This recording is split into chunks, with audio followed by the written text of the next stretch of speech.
नमस्कार भावांनो, बैलगाडा क्षेत्रातील वेगाचा शेवट पंचम हिंदकेसरी सर्जा पैलवान अभिजित भैया पवार व कुमार जयेश पवार फलटण यांचा पंचम हिंदकेसरी सर्जाचा पुढील नियोजन कसं आहे। आज जे कोळे मैदान झालं होतं, कोळे मैदानामध्ये आपल्याला सर्जा पळताना दिसला नाही। बरेच आज व्हॉट्सअपच्या माध्यमातून असो किंवा युट्यूबला असो सर्जाबद्दल बरेच जण चर्चा करत ती सर्जा कधी पळणार आहे, आज कोळे मैदानात आहे का, तर आज कोळे मैदानात दिसलत नाही।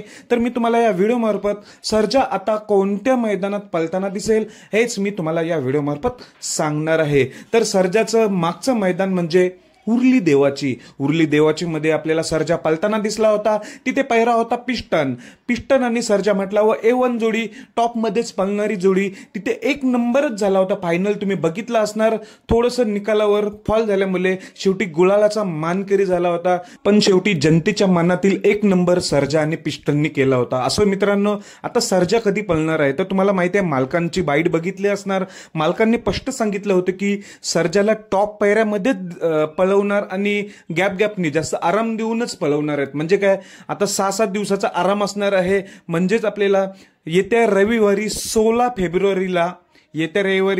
फेब्रुवारीला आपल्याला सर्जा 100% पळताना दिसेल।